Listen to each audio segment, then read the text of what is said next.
नमस्कार, आप देख रहे हैं रिलेशन ऑफ इंडिया न्यूज, राष्ट्रीय चिंतन का सजग प्रहरी।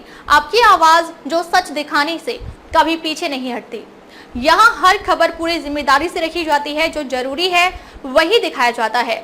आज का बुलेटिन एक ऐसी खबर लेकर आया है जो देश की सुरक्षा और हर नागरिक की चिंता और सामाजिक एवं राष्ट्रीय हित से जुड़ी है। यह खबर सिर्फ जानकारी नहीं, चेतावनी भी है और एक अपील भी कि हम सब मिलकर राष्ट्र निर्माण में सहयोगी बने। तो चलिए शुरुआत करते हैं आज की सबसे अहम और बड़ी खबर के साथ। गांधीनगर में वस्त्रिका 2025 और स्वर्ण जयंती समारोह, दिल्ली की अर्थव्यवस्था और आत्मनिर्भर भारत को नई दिशा। अशोक बाजार गांधीनगर में आयोजित वस्त्रिका 2025 और गांधीनगर मार्केट की स्वर्ण जयंती समारोह में दिल्ली की मुख्यमंत्री श्रीमती रेखा गुप्ता ने मुख्य अतिथि के रूप में हिस्सा लिया। इस भव्य आयोजन में केंद्रीय राज्य मंत्री श्री हर्ष मल्होत्रा, विधायक श्री अरविंदर सिंह लवली, श्री अनिल गोयल और विश्व हिंदू परिषद के अध्यक्ष श्री कपिल खन्ना, मार्केट एसोसिएशन के अध्यक्ष सिक्का जी सहित कई गणमान्य लोग उपस्थित रहे। यह आयोजन न केवल मार्केट की 50 साल की उपलब्धियों का उत्सव था, बल्कि दिल्ली के आर्थिक और सामाजिक विकास में इसके योगदान को रेखांकित करने का अवसर भी था। अपने संबोधन में मुख्यमंत्री रेखा गुप्ता ने गांधीनगर मार्केट की स्वर्ण जयंती पर सभी व्यापारियों और नागरिकों को बधाई दी। उन्होंने कहा कि ये मार्केट जो एसोसिएशन का सबसे बड़ा रेडीमेड गारमेंट और टेक्सटाइल केंद्र है, लाखों लोगों को रोजगार प्रदान कर दिल्ली की अर्थव्यवस्था को मजबूती दे रहा है। श्रीमती गुप्ता ने जोर देकर कहा कि यह बाजार प्रधानमंत्री नरेंद्र मोदी के वोकल फॉर लोकल और आत्मनिर्भर भारत अभियान का जीवंत प्रतीक है, जो स्वदेशी उत्पादों को बढ़ावा देकर भारत को आत्मनिर्भर बनाने की दिशा में महत्वपूर्ण योगदान दे रहा है। श्रीमती गुप्ता ने दिल्ली की जनता को आश्वस्त करते हुए कहा कि आपकी मुख्यमंत्री ना कभी डरी है, ना थकी है और ना हारेगी। जब तक दिल्ली को उसके अधिकार नहीं मिल जाते, मैं आपके साथ संघर्ष करती रहूंगी। यही मेरा अटूट संकल्प है। मुख्यमंत्री ने यमुना पार क्षेत्र के विकास को अपनी सरकार की प्राथमिकता बताया। उन्होंने घोषणा की कि क्षेत्र विकास के लिए आवश्यक धनराशि दिल्ली सरकार द्वारा स्वीकृत की जाएगी। साथ ही यमुना पार से डीटीसी और इलेक्ट्रिक बसों के नए रूट शुरू किए जाएंगे। यमुना दिल्ली की स्वच्छता के लिए पानी और sewer line, multi level parking, शौचालय और अन्य बुनियादी सुविधाओं के विकास पर विशेष ध्यान दिया जाएगा। इन योजनाओं का उद्देश्य यमुना पार को दिल्ली का एक विकसित और सुगम क्षेत्र बनाना है, जो न केवल स्थानीय निवासियों के लिए बल्कि व्यापारियों और पर्यटकों के लिए भी सुविधाजनक हो।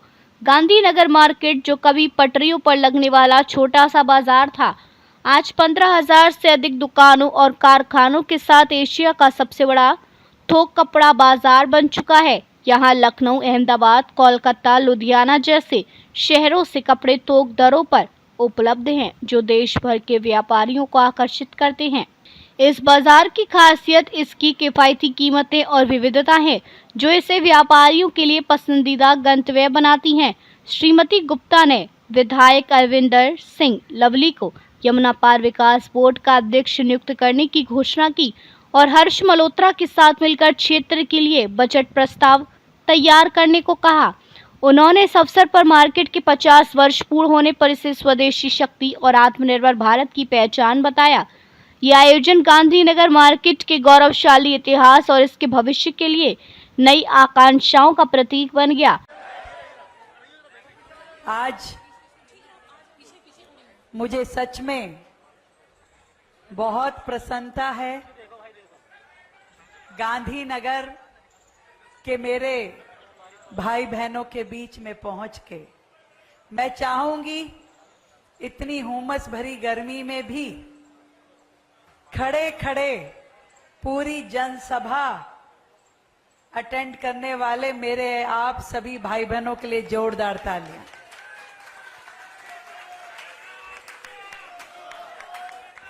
आज के इस कार्यक्रम में उपस्थित मेरे बड़े भाई, केंद्रीय राज्य मंत्री भारत सरकार और इस क्षेत्र के बहुत ही लोकप्रिय सांसद भाई हर्ष मल्होत्रा जी, एक बार जोरदार तालियां भाई हर्ष जी के लिए।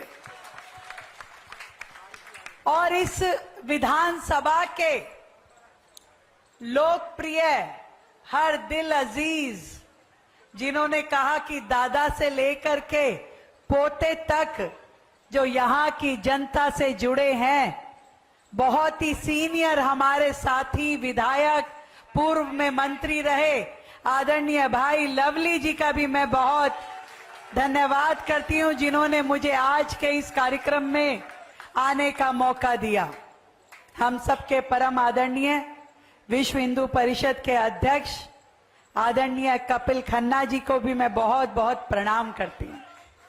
मेरे भाई अनिल गोयल जी जो कि विधायक हैं, डॉक्टर हैं और लगातार पूरी दिल्ली में कैसे मेडिकल इंफ्रास्ट्रक्चर बढ़े उसके लिए चिंतित रहते हैं और हमारा मार्गदर्शन करते रहते हैं। मेरी बहुत ही प्रिय बहनें और दिल्ली नगर निगम में पार्षद प्रिया कंबोज जी, नीलम चौधरी जी, हमारी मोनिका पंत जी, आपको भी मैं बहुत बहुत यहाँ पे पधारने का साधुवाद देती हूँ। यहाँ के अध्यक्ष इस मार्केट एसोसिएशन के आदरणीय भाई नरेश सिक्का जी, पहले तो मुझे लगा कोई सिक्योरिटी पूरा माइक वाइक लेकर के, कह रहे अध्यक्ष भी इतने एक्टिव होते हैं, हमें पता नहीं था। नहीं तो अध्यक्ष बैठते हैं खाली इशारा करते हैं, आधे राइट जाओ आधे लेफ्ट जाओ, बाकी मेरे पीछे आओ। तो बहुत ही जुझारू और एक्टिव अध्यक्ष जी को देख के मुझे बड़ा अच्छा लगा। जेके जैन जी और उपस्थित मेरे सभी आदरणीय बंधुओं, आदरणीय उत्तम जी को भी प्रणाम। कोई छूट जाए तो भाई क्षमा करना। आदरणीय संचालक जी भी बैठे हैं, उनको भी मेरा प्रणाम। जीतू भाई और मैं बहुत सारे मेरे शालीमार बाग विधानसभा के भी मेरे भाइयों को मैं देख रही हूं। तो मैं कह रही थी अभी लवली जी को, मैंने कहा देखो भाई गांधीनगर में ये मत मानना, आधे से ज्यादा तो हमारी विधानसभा वाले भी यही हैं। बहुत ही आनंद आता है जब एक ऐसी शख्सियत से मिलती हूं जिन्होंने दिल्ली सरकार में बड़े ऊंचे ऊंचे पदों को संभाला, परंतु उसके बावजूद भी एक कॉज के लिए, दिल्ली की डेवलपमेंट के लिए और देश को आगे बढ़ाने के लिए बिना किसी लालच के, स्वार्थ के भारतीय जनता पार्टी ज्वाइन की, ऐसे मेरे भाई लवली जी। तालियां कम है भाई, जोरदार तालियां बजनी चाहिए। इतना विश्वास दिलाती हूं कि आपकी ये मुख्यमंत्री दीदी ना डरेगी, ना थकेगी, ना हारेगी। जब तक दिल्ली को दिल्ली के अधिकार ना मिल जाए वो आपके साथ संघर्ष करती रहेगी। दिल्ली से रिलेशन ऑफ इंडिया न्यूज के लिए अशोक कुमार निर्भय की रिपोर्ट। आगे भी खबरों का सिलसिला जारी रहेगा। आप देखते रहिए रिलेशन ऑफ इंडिया न्यूज।